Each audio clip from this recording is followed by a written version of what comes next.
Whoa, whoa, whoa, whoa. Kensei, that dude's got a freaking Millennium Ring around his neck. Might as well call him Bakura from now on.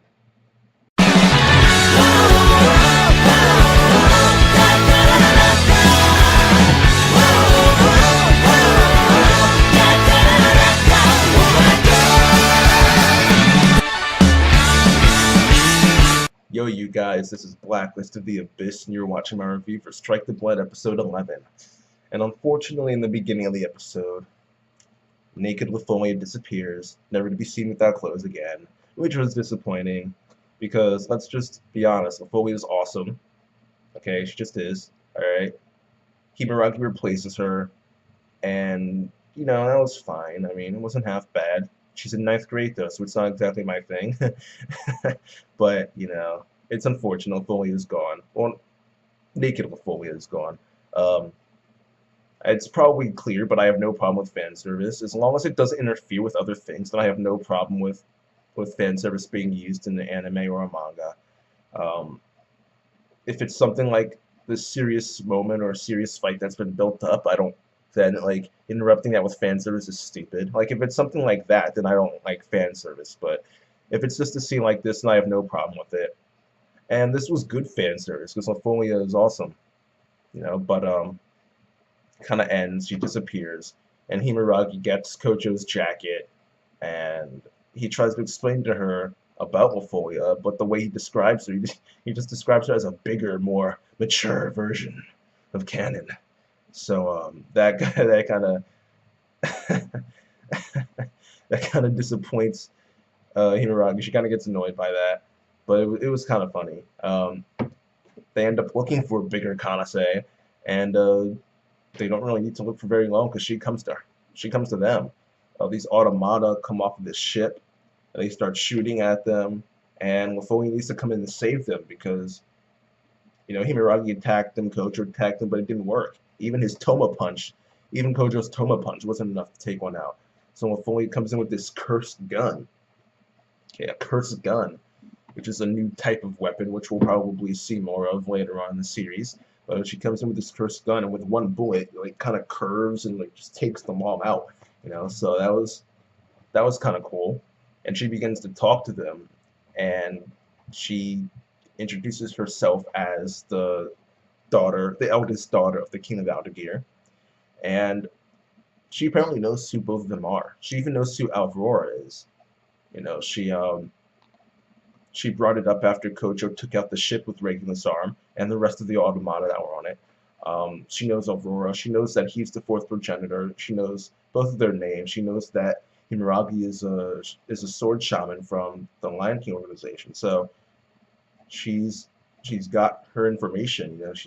She knows stuff, and she knows even more. She knows exactly about what Kensei is planning, which we learn a little bit more about later on. But first we see Beatrice Basler talking with him, and they mention that she is an angel Faux, which is the official name for these artificial angels that they're creating. And they also mention that she is level 7, Canon, I mean. Which, I mean, bringing levels into this, it's kind of getting more and more like Index every episode, which I have no problem with because Index is my favorite anime, so I have no problem with it being similar. But Beatrice ends up mentioning that Canon's mask is broken, and that's what they use to control her. So without a way to control her, they can't sell her as a weapon, which is their goal. They're trying to create these artificial angels and sell them as weapons to people to make money. Obviously, why else would you sell something?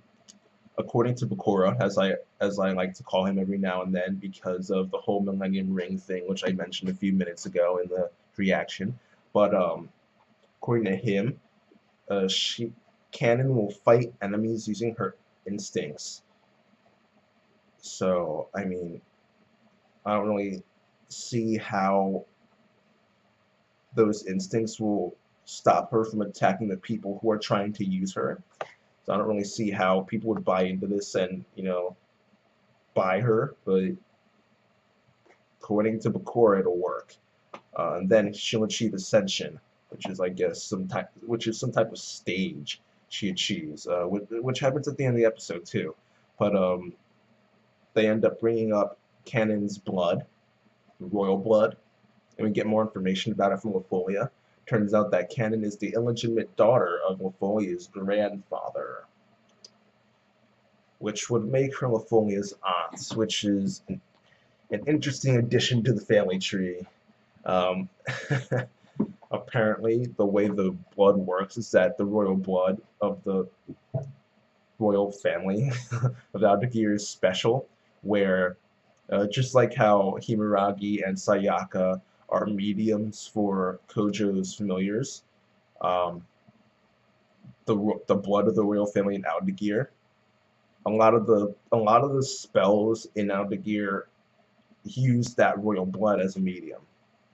And Kensei is a former royal court mage in Aldagir, so or he was a former. No, he is a former.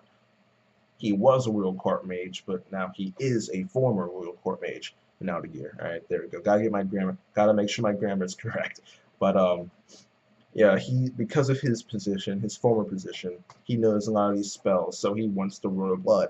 And Angel Foe is one of the rituals that he wants to do, and it makes humans undergo this spiritual evolution, which is supposed to make them be reborn as higher beings, as angels. You know, get them one step closer to being God level. Um, and as Lafon is telling them about that, Beatrice, that pilot guy, and Bakura, the three of them show up.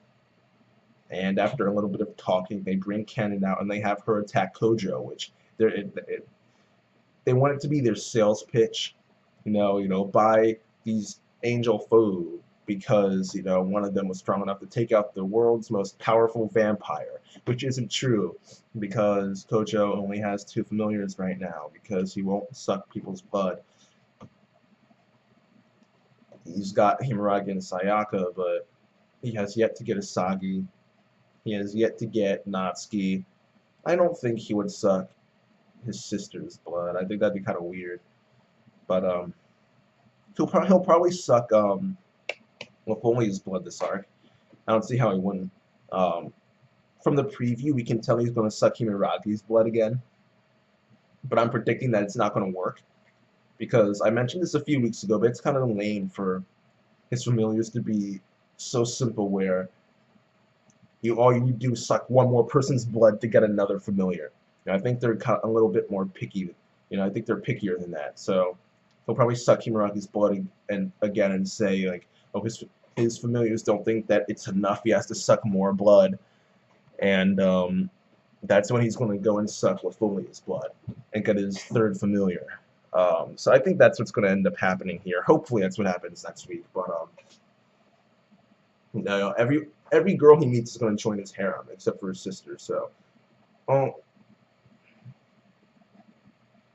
I won't actually no. I won't. I won't eliminate that possibility. It's possible, especially once she finds out what's going on. Because with her and how she's so sensitive, I guess you could say, to all these demons and like special creatures and stuff, with what happened during the past with the train accident and everything.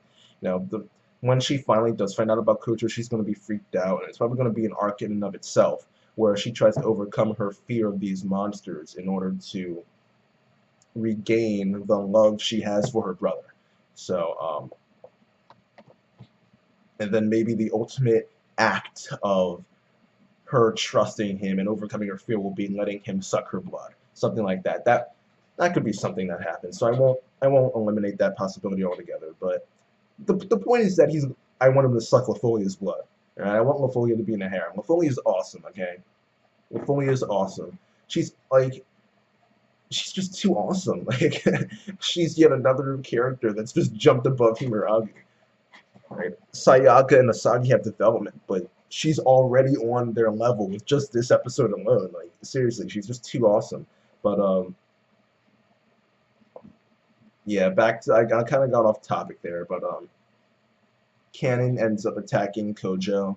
Himeragi wants to do something about it, but the first time she fails. The second time she's going to try and do something. Beatrice steps up and fights her, and she has this familiar that takes the form of a weapon, which is pretty cool. She's not a vampire though, because what she says is that weapon of hers is an intelligent weapon, And apparently they're not rare. So this is yet just like the cursed guns. This is yet another type of weapon that we're going to see a lot in the future.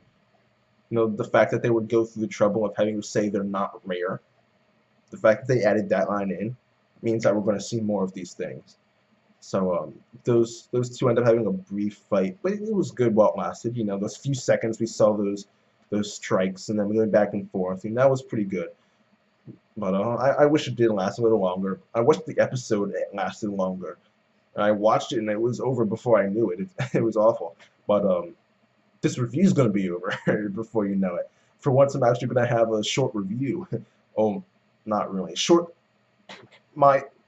With my standards and Strike the Blood specifically, you know, it's going to be short. But yeah, they had a good, albeit brief, but still good fight. Canon ends up awakening, I guess you could call it. She gets these eyes on her wings and stuff, and she starts shooting these beams of light at Kojo.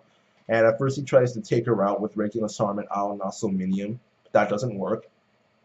I think the logic behind it was that she's like on like a different plane now. She's just ascended to the level where she really is the spiritual being, and something earthly like these like a vampire and its familiars are not going to be enough to take her out. There was some logic like that. And eventually Kojo gets pierced by this light. And after he gets pierced by the light, Canon reaches ascension, like I mentioned before, and she starts freezing the island over. And it's this, we get this huge pillar of ice. And you can even see it from Itagami Island, because the last part of this episode is when we see Sayaka taking out a bunch of automata with her arrow rain technique, as I like to call it. I think that's a pretty fitting name for it, arrow rain. But yeah, she takes out all these automata. She's at the Possession Mask hideout, which is why there are a bunch of automata. And Natsuki shows up. She gets her confirmation that Possession Mask is working with Magus Craft, because they see the crates and everything. And she tells Satsuki about Mafolia, Kojo, and Himeraki being on that I don't want to call like goldfish something, that island that they're on. She tells Sayaka about how the three of them are there, and that means that Sayaka is probably going to be going there next week. Asagi and Yase, I don't know what they're going to be doing for the rest of this arc. Maybe nothing, who knows. But yeah, that's the end of the episode. I liked it. I mean, we got some development on the part of Sayaka, because story development, not character development. We know that she's going to be heading towards the island now. It would make sense to tell her about the island and have her not go. So she's going to be going to the island. We got some decent action, though it was short. We got some decent action there. We got character development for Canon, you know, I mean, not really, but kind of, with like us finding out she's a faux angel and all that.